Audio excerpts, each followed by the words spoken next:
வணக்கம் உறவுகளே, அனைவருக்கும் இனிய காலை வணக்கம்.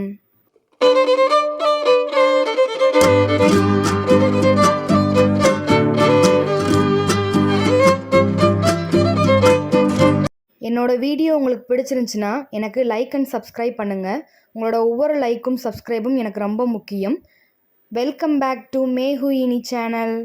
இந்த வீடியோவில் நம்ம என்ன பார்க்க போகிறோன்னா, நாட்டுக்கோழி பிரியாணியும் நாட்டுக்கோழி குழம்பும் தான் பார்க்க போகிறோம்.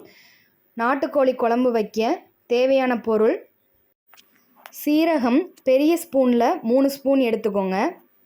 அதே ஸ்பூனில் 2 ஸ்பூன் மிளகு சேர்த்துக்கோங்க.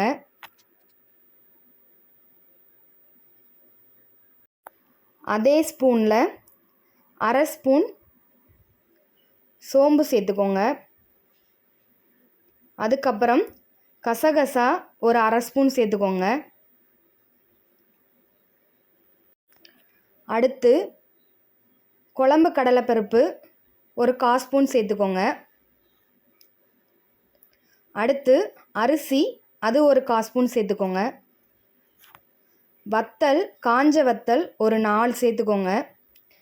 உங்களுக்கு காரம் அதிகமாக தேவைப்பட்டுச்சுன்னா நீங்கள் இன்னும் 2 எக்ஸ்ட்ரா கூட சேர்த்துக்கலாம். இது எல்லாத்தையுமே லோ ஃப்ளேமில் வச்சு லைட்டாக எண்ணெய் ஊற்றி நல்லா ட்ரை ரோஸ்ட் பண்ணிக்கலாம். எண்ணெய் நிறைய ஊற்றக்கூடாது. எண்ணெய் ஒரு 3 சொட்டு 4 சொட்டு மட்டும் ஊற்றி ட்ரை ரோஸ்ட் பண்ணி வச்சுக்கலாம். அடுத்து சின்ன வெங்காயம் ஒரு 40 சின்ன வெங்காயத்தை எடுத்து கட் பண்ணி வச்சுருக்கேன். அதுக்கப்புறம் 1/2 மூடி தேங்காய் எடுத்து சின்ன சின்ன பீஸாக கட் பண்ணி வச்சுருக்கேன். இது எல்லாத்தையும் இப்போ 1/2 ஸ்பூன் எண்ணெய் ஊற்றி வறுத்துக்கிறலாம். இது எல்லாத்தையுமே லோ ஃப்ளேமில் வச்சு தான் வதக்கணும். இப்போது வெங்காயமும் தேங்காயும் நல்லா வதங்கிருச்சு. இது ரெண்டையுமே நல்லா ஆற வச்சுக்கலாம். ஒரு தட்டில் கொட்டி ஆற வச்சுருக்கேன். இப்போது மசாலுக்கு தேவையான பொருள் நல்லா ஆறிடுச்சு. ஒரு மிக்ஸி ஜாரில் சேர்த்துட்டு நல்லா பவுடராக அரைச்சிட்டு வந்துடலாம்.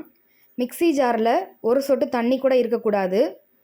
தண்ணி இருந்தால் நல்லா தொடச்சிட்டு இந்த மசாலா பொருட்களை அதில் சேர்த்துக்கலாம். இப்போது கொரகொரப்பாக அரைச்சிட்டு ஒரு 1/2 டம்ளர் தண்ணி சேர்த்து நல்லா பேஸ்ட்டு மாதிரி அரைச்சி எடுத்துக்கிறலாம்.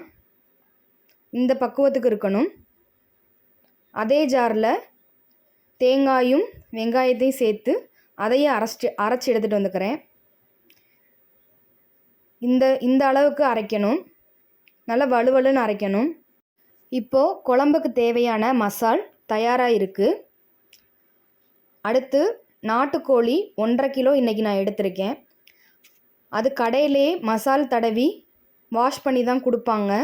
இருந்தாலும் வீட்டில் 1 ஸ்பூன் மஞ்சள் தூள் போட்டு நல்லா வாஷ் பண்ணி எடுத்துக்கலாம். இப்போது குக்கரில் நாட்டுக்கோழியை சேர்த்துக்கலாம். நம்ம குழம்பு ரெடி பண்ணுறதுக்கு முன்னாடி குக்கரை அடுப்பில் வைக்கக்கூடாது. இப்போது எல்லா நாட்டுக்கோழியையும் குக்கரில் சேர்த்துக்கிட்டேன். இப்போது அரைச்சி வச்சுருக்க மசாலா அதில் ஊற்றிக்கிறேன். தேங்காய், வெங்காயம், அதுக்கப்புறம் மசால் எல்லாம் போட்டு அரைச்ச அந்த பேஸ்ட்டை குக்கரில் சேர்த்துக்கிறேன். சேர்த்துட்டு நல்லா கையால் நாட்டுக்கோழியில் படுற மாதிரி மசாலா எல்லாமே இறங்குற மாதிரி கையால் பெரட்டி விட்டுக்கிறேன். கையால் பெரட்டி குழம்பு வச்சோன்னா குழம்பு ரொம்ப டேஸ்ட்டாக இருக்கும். இப்போது நல்லா பெரட்டி விட்டதுக்கப்புறம் குழம்புக்கு தேவையான உப்பு சேர்த்துக்கிறேன். அதுக்கப்புறம் கொஞ்சமாக மஞ்சள் தூள் சேர்த்துக்கிறேன்.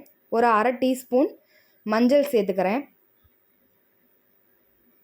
எனக்கு காரம் கொஞ்சம் அதிகமாக தேவைப்படுறனால குழம்பு மசால் தூள் கொஞ்சம் சேர்த்துக்கிறேன். சேர்த்துட்டு தேவையான அளவு தண்ணி ஊற்றிக்கிறேன். தண்ணி ஊற்றிட்டு நல்லெண்ணெய் ஊற்றிக்கிறேன். நல்லெண்ணெய் ஒரு 6 டீஸ்பூன் சேர்த்துக்கிறணும். இப்போது எல்லாத்தையுமே மிக்ஸ் பண்ணி விட்டுட்டு குக்கரை மூடி போட்டு மூடி வச்சுக்கிறேன்.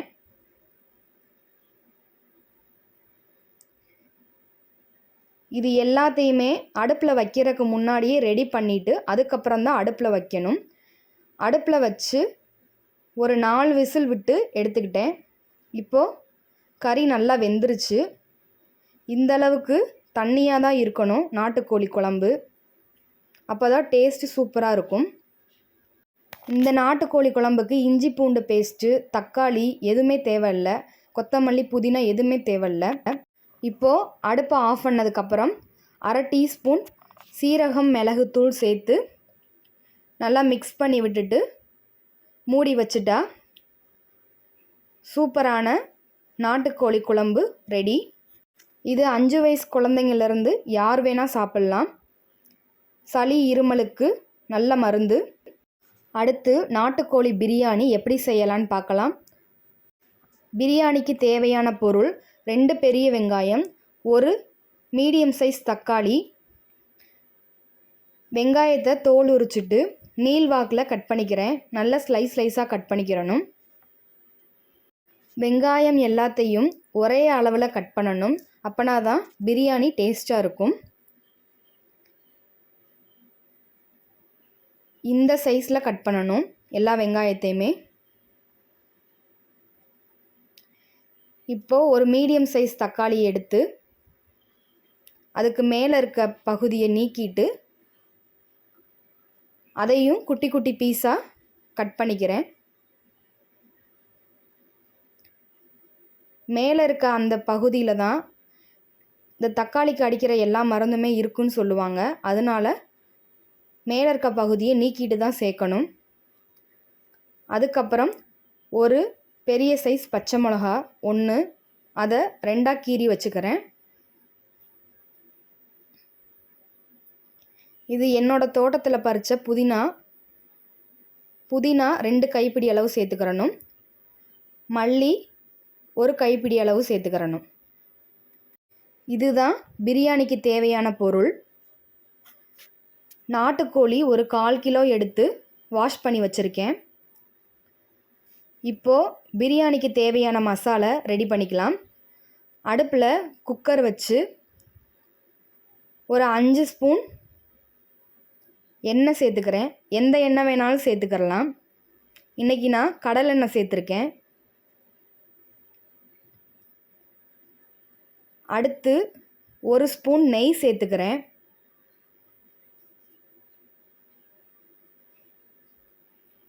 இப்போது எண்ணெய் நல்லா சூடானதுக்கப்புறம் ஒரு அன்னாச்சிப்பூ, 1 பட்டை, 1 மராத்தி முக்கு, 3 கிராம்பு, 2 ஏலக்காய் நசுக்கிட்டு சேர்த்துருக்கேன். கல்பாசி, 1 பிரியாணி இலை எல்லாம் பொரிஞ்சதுக்கப்புறம் பெரிய வெங்காயத்தை உள்ளே போட்டு வதக்கி விட்டுக்கிறணும். வெங்காயம் நல்ல கலர் சேஞ்ச் ஆகணும். அப்படின்னா தான் பிரியாணி டேஸ்ட்டாக இருக்கும். வெங்காயத்தை 2 நிமிஷத்துக்கு நல்லா வதக்கிக்கிறணும். இப்போது வெங்காயம் கலர் சேஞ்ச் ஆயிடுச்சு. இந்த ஸ்டேஜில் 1 ஸ்பூன் இஞ்சி பூண்டு பேஸ்ட்டு சேர்த்துருக்கேன். இஞ்சி பூண்டு பேஸ்ட்டு ஃப்ரெஷ்ஷாக தான் சேர்க்கணும். அப்படின்னா தான் டேஸ்ட்டு சூப்பராக இருக்கும். இப்போது இஞ்சி பூண்டு பேஸ்ட்டும் பச்சை வாடை போடுற வரைக்கும் நல்லா வதக்கிக்கிறணும். அதுக்கப்புறம் பச்சை மிளகா சேர்த்துக்கிறணும். அதுக்கப்புறம் தக்காளி சேர்த்துக்கிறேன். இது எல்லாத்தையும் சேர்த்து நல்லா மிக்ஸ் பண்ணிக்கிறேன்.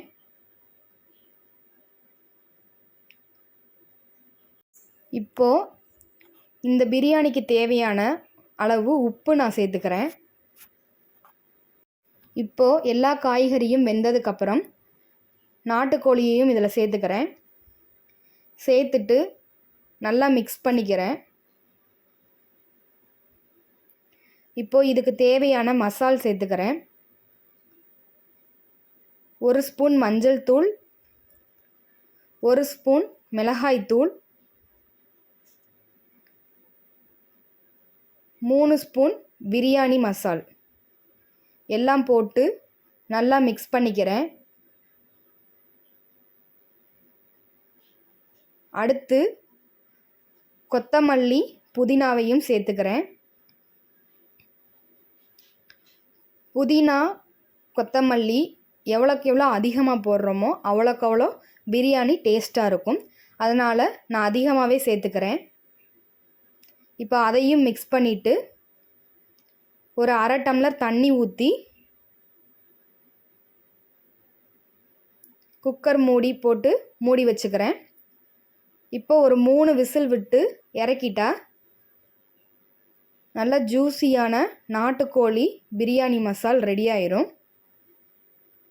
இந்த மசால் ரெடி பண்ணுறதுக்கு ஒரு அரை மணி நேரத்துக்கு முன்னாடியே பாஸ்மதி ரைஸ் இன்றைக்கி நான் உலக்கில் தான் எடுத்து உங்களுக்கு காமிச்சிருக்கேன். ஒரு 3/4 உலக்கு நான் எடுத்திருக்கேன்.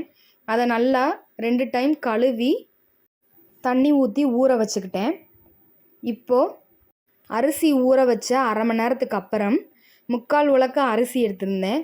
அதுக்கு 1/4 உலக்கு தண்ணி சேர்த்துக்கிறேன். அந்த பிரியாணி மசாலில் அரிசியை சேர்க்க போகிறேன்.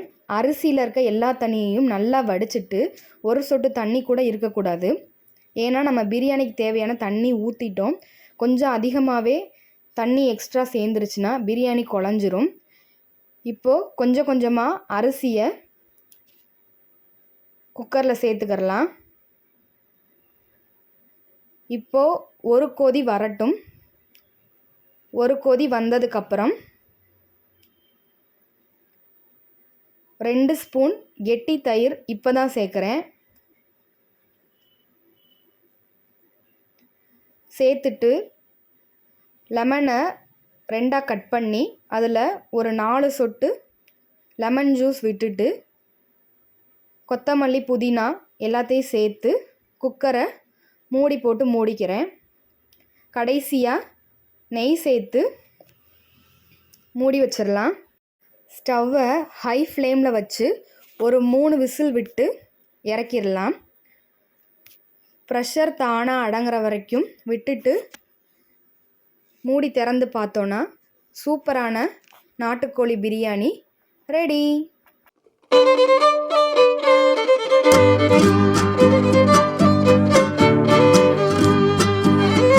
இந்த வீடியோ உங்களுக்கு பிடிச்சிருக்குன்னு நம்புகிறேன். என்னோடய வீடியோ உங்களுக்கு பிடிச்சிருந்துச்சுன்னா எனக்கு லைக் அண்ட் சப்ஸ்கிரைப் பண்ணுங்கள். உங்களோட ஒவ்வொரு லைக்கும் சப்ஸ்கிரைபும் எனக்கு ரொம்ப முக்கியம். என்னை அடுத்தடுத்த வீடியோ போட மோட்டிவேட் பண்ணும். அடுத்த வீடியோவில் சந்திப்போம். தேங்க்யூ.